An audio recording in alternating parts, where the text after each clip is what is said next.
안녕하십니까. 가인텍스의 조준식 세무사입니다. 기부금 세액공제 이 정도로 살펴봤고요. 그 다음에 월세하고 연금계좌 세액공제 한꺼번에 볼게요.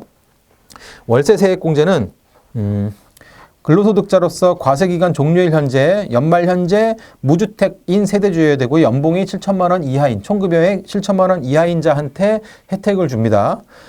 그 월세를 얻어서 이제 어쨌든 집을 임차해서 월세를 내야 되는데 아주 큰 집 안 됐죠. 이거는 사실 그 주택 임차 차익금, 전세자금 대출, 원리금 상환액 공제랑 좀 같이 연결해서 볼 필요가 있긴 해요. 근데 어쨌든 이 공제 요건이 거기서도 너무 큰 집을 빌리면 안 됐잖아요. 여기서도 마찬가지입니다. 국민주택 규모 이하의 주택, 오피스텔도 해당이 됩니다. 이걸 임차하고 월세를 지급한 경우에 대상이 되고요.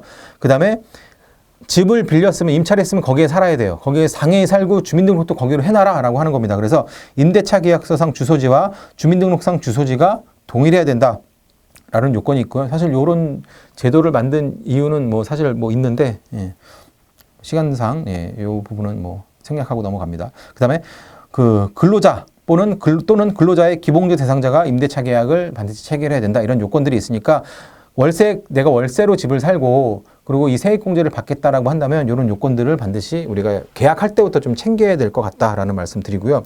그럼 얼마를 공제받느냐? 해당 과세기간에 지급한 월세액, 1년 동안 지급한 월세액, 근데 750만 원을 한도로 해요. 그러니까 한 월세 60만 원 조금 넘는 금액 되겠죠. 월세 기준으로. 60만 원 좀 넘는 금액을 한도로 하지만 넘는다고 해서 안 해주는 건 아니고 750만 원까지는 해준다는 거고요.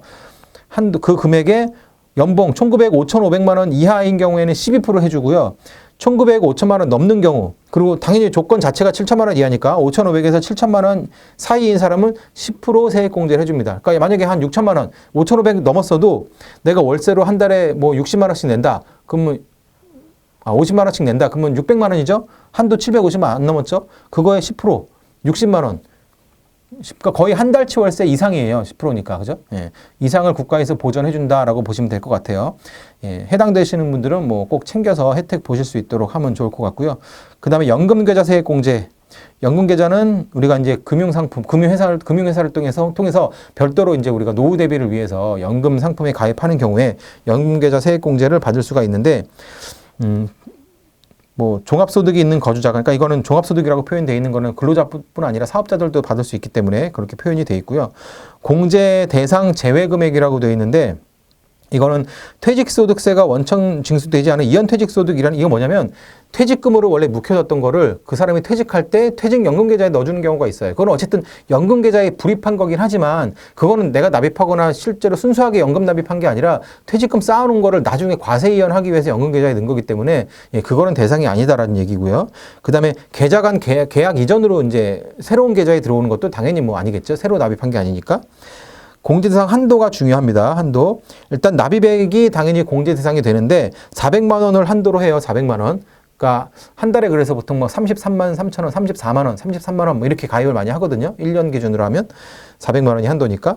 그런데 밑에 보시면 연봉이 1억 2천만 원 초과하는 사람은 300만 원이 한도입니다. 그래서 어쨌든 자기 그 총급여 수준에 따라서 300만 원 또는 400만 원 그 납입한 금액 한도로 해서 납입한 금액 전액이 세액공제가 되는 대상 금액이 되는 거고요.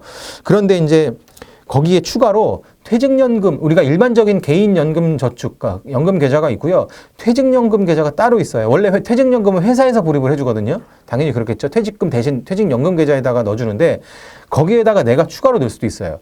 나는 퇴직금 회사에 넣어주지만 나는 노후 자금으로 더 많이 만들고 싶어. 내가 추가로 거기에 넣을 수 있습니다. 그거에 해당되는 게 퇴직연금 계좌 납입액이라고 되어 있는 부분이에요. 거기에 납입한 게 있다면 그것까지도 공제 대상이 됩니다. 일반적인 개인연금뿐 아니라. 그래서 개인연금 400만 원 한도로 하고 퇴직연금 납입한 거는 추가로 해서 총 700만 원까지 우리가 세액공제를 받을 수가 있어요. 그래서 만약에 일반적인 개인연금 계좌에 납입한 게 200만 원이다. 그러면 퇴직연금 쪽으로 500만 원까지 우리가 혜택을 받을 수가 있는 거고요. 개인연금 쪽 납입한 게 만약에 500이야. 그러면 내 연봉에 따라 300 또는 400 한도에 걸리겠죠. 연봉이 1억 2천 넘는 사람은 내가 500 넣었지만 300이 한도니까 300에 잘릴 거예요. 하지만 그 사람은 추가로 퇴직연금에다 400 넣으면 이거는 연봉에 따라서 한도가 달라지지 않거든요.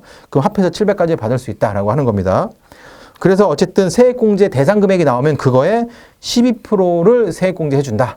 그런데 연봉 총급액이 5,500만 원 이하인 사람은 15%를 세액공제, 내가 돌려받을 수 있는 금액으로 산정해 준다라고 하는 겁니다. 그 특례 규정은 뭐냐면 이게 2월 규정이랑 좀 비슷해요.